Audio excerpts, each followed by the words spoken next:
All right, welcome back. Chef Martine's joining Megan Montgomery and myself. And as we promised, we're going to go ahead and make some of these fresh pasta raviolis with sweet Italian sausage and a yellow pepper coulis, you said? Yes, that's exactly right. Very nice. All right. Now, you've got two different colors of pasta here. Tell us a little bit about what's going on. Well, right now, with the ravioli that I have, it's a dual pasta ravioli, where I have a plain pasta, like what I have here, an egg pasta right here, and I'm just kneading it right now so that I can fit it through the machine here real quick, because we're going to make long strips of it, long sheets of it actually, and then we're going to punch out some raviolis.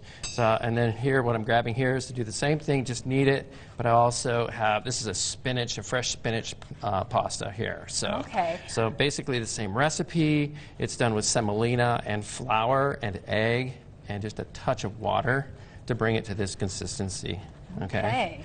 Now, semolina is your typical flour that you'll see in pastas. What is different about that than your normal, everyday, all-purpose flour? Well, it's very similar. It's off of the wheat as we grind the flour, and then what you end up with is the larger grain, and that's what they use for semolina. It turned out to be something that they could use to make this consistency a lot better than using your regular all-purpose or regular plain house flour. So. It colors it a little bit more, and it gives it that consistency that you want. So I'm going to turn this on. All right, and we're going to start rolling it. All right, let's see it. Okay. Just like Grandma used to make. Exactly. I'm coming to your grandma's house. So I got to start off with a fairly thick press, and then I'm just going to keep going with it.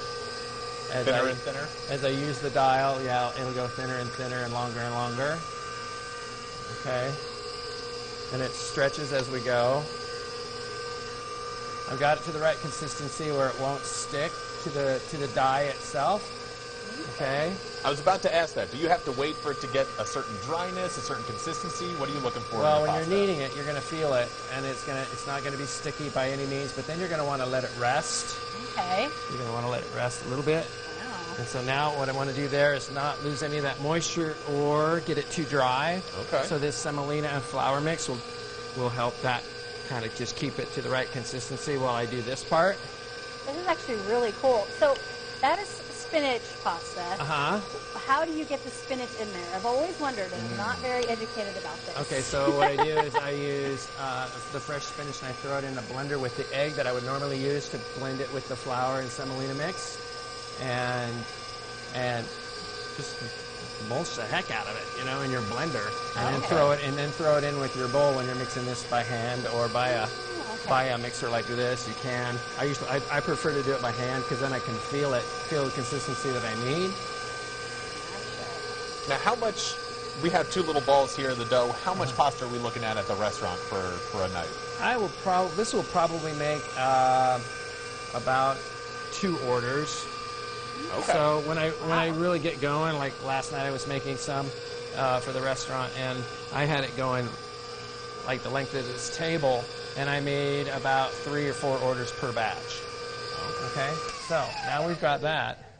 Now I've got the stuffing that I want to put in. Okay. Okay. And I want to just get a little bit of a stuffing going on right here.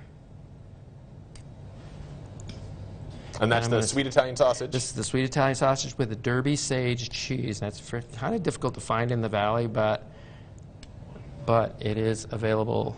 All right. And can you show us an example just with one of these little meats? Because unfortunately we're running out of time a little bit. I certainly can. So here's what I do. I give a little bit of egg. So this is going to help it stick. Okay. And then we're going to go like so, right over the top. You pull there. All right. And Megan will cut it for us. Pockets. Megan, if you'll grab that. Okay.